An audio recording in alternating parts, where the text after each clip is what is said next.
வைத்திருப்பானா.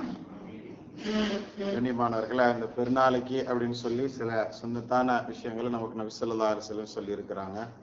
அது மட்டும் என்னன்னு பார்த்துட்டு அதன் பிரகாரம் அமல் செஞ்சு தொழுகைக்கு வரலாமா இன்ஷா அல்லாஹ்.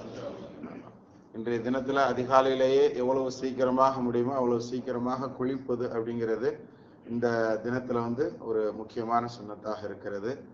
அதே மாதிரி மிஸ்வாக் பர்டிகுலரா செய்யறது அப்படிங்கிறது தனிப்பெரும் சுன்னத்தாக இருக்கிறது.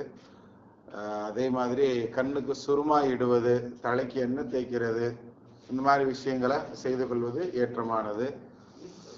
அதே மாதிரி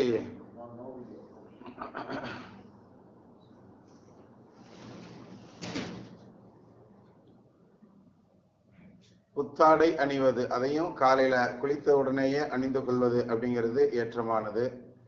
தொழுகைக்கு வரும்போது தக்பீராத்துகள் சொல்லி கொண்டு வர்றது, தக்பீராத்துகள் சொல்லிக்கிட்டு போறது, வரும்போதும் தக்பீர்கள் சொல்லிக்கொண்டே வருவது, போகும்போதும் தக்பீராத்துகள் சொல்லிக்கிட்டே போறது. அதே மாதிரி இந்த மாதம் முழுவதும் நாம பசியாக இருந்ததுனால இதனுடைய பெருநாளை கொண்டாடுறதுக்கு சாப்பிட்டுட்டு வர்றது. ஹஜ்ஜி பெருநாள் தியாக திருநாள் அப்படிங்கிறதுனால சாப்பிடாம வரணும். இது ஈதுல் ஃபித்ர் அப்படிங்கிறதுனால நோன்பு இருந்து நாம பெருநாள் கொண்டாடுறதுனால இந்த பெருநாளைக்கு சாப்பிட்டுட்டு வயிறார சாப்பிட்டுட்டு வர்றது அப்படின்னு சொல்லி ஒரு சுன்னத்தை நமக்கு நபி ஸல்லல்லாஹு அலைஹி வஸல்லம் சொல்லி கொடுத்துருக்குறாங்க. அதே மாதிரி வர்றதுக்கு ஒரு பாதை, போறதுக்கு ஒரு பாதை இருக்கிற மாதிரி உண்டான சூழல்கள் இருந்தா ரெண்டு பாதைகளையும் பயன்படுத்திக்கிறது. இல்லைன்னு சொன்னா ஒரு பாதை தான் இருக்கு, இப்ப நம்ம தெருக்கெல்லாம் ஒரே பாதை தாங்கிறனால பிரச்சனை கிடையாது. ஏண்டி பின்னாடி கூடி வரணும்லாம் நினைச்சிடக்கூடாது. எல்லாம் செய்யறாங்க. சரி, அப்போ இது மாதிரி உண்டான முக்கியமான சுன்னத்துகளை நாம என்ன செஞ்சுக்கிறது, நாம பேணிக்கிறது அப்படிங்கிறது வாழ்க்கையில. அதுலயும் வருஷத்துல ஒரு தடவை மட்டும்தான் ஈதுல் ஃபித்ர் வரும், அப்படித்தானே? இந்த வருஷத்துல வரக்கூடிய இந்த ஈதுல் ஃபித்ருக்கு இந்த சுன்னத்தை நம்ம ஒரு தடவை மட்டும்தான் என்ன செய்ய முடியும், ஃபாலோ பண்ண முடியும். சில சஹாபாக்கள்லாம் ஒவ்வொரு சுன்னத்தையும் ஒவ்வொரு தடவையும் என்ன செஞ்சிருக்கிறாங்க, அமல் செஞ்சிருக்கிறாங்க. நபி ஸல்லல்லாஹு அலைஹி வஸல்லம் அவங்க பயணத்துல ஹஜ்ஜுக்கு போகும்போது ஒரு இடத்துல இருந்து சிறுநீர் கழிச்சாங்க அப்படிங்கிறதுக்காக வேண்டி சிறுநீரே வராட்டிலும் அந்த இடத்துல சும்மா உட்கார்ந்து எழுந்தவர்கள் சஹாபாக்கள். அப்ப அந்த மாதிரி செய்யணும் அப்படிங்கிற, அதாவது அது பரலான விஷயம் கூட கிடையாது. சிறுநீர் கழித்தல் அப்படிங்கிறது தேவை வந்துச்சுன்னு சொன்னா நம்ம என்ன செய்யணும், போய் நம்மளுடைய தேவைகளை நிறைவேற்றுறதுக்காக வேண்டி நாம அமரணும், அதுதான் இயல்பு.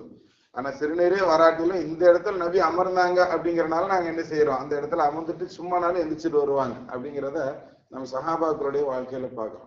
அது மாதிரி அப்படிலாம் பின்பற்றுறவர்களுக்கு மத்தியில நாம வருஷத்துல ஒரு தடவையாவது இது மாதிரி உண்டான சுன்னத்துகளை நாம நிறைவேற்றணும். குறிப்பா இன்றைய தினத்துல நாம ஃபித்ரா கொடுக்கறது அப்படிங்கிறது கட்டாயம் செய்தே ஆக வேண்டியது. நம்ம ஜும்மால சொன்ன மாதிரி இந்த ரமலான்ல நம்மளிடத்துல ஏற்பட்டு விட்ட சிறு சிறு குற்றங்கள், நம்மளுடைய நோன்புகள்ல ஏற்பட்டு விட்ட வீணான பேச்சுக்கள், விளையாட்டான பேச்சுக்கள், இது மாதிரி உண்டான விஷயங்கள்ல இருந்து நம்மளுடைய நோன்பை பாதுகாக்கிறதுக்காக வேண்டி, நம்ம நோன்பை பரிபூர்ணப்படுத்துறதுக்காக வேண்டி நாம சதக்கத்துல் ஃபித்ராவை கொடுத்துட்டு தான் பெருநாள் தொழுகைக்கு நாம உள்ள வரணும். இல்ல ஆள் இல்ல அப்படிங்கிற அந்த மாதிரி பிரச்சனைகள் எல்லாம் கொண்டு வந்துடக்கூடாது. என்ன முன்கூட்டியே கொடுக்கறதுக்கு ஏற்பாடு செஞ்சிருங்க. 9 மணிக்கு ஷார்ப்பா இன்ஷா அல்லாஹ் தொழுகையை ஆரம்பிச்சிருவோம். அதனால அதற்குள்ளாக நீங்கள் தங்களுடைய ஃபித்ராக்களை ஒப்படைத்து விட்டு இன்ஷா அல்லாஹ் பள்ளிக்குள்ள வரலாமா? அல்லாஹ் தஆலா ஹைராக்கி வைக்கணும். வேற எதுவும் சொல்ல வேண்டிய தகவல்கள் இருக்கா?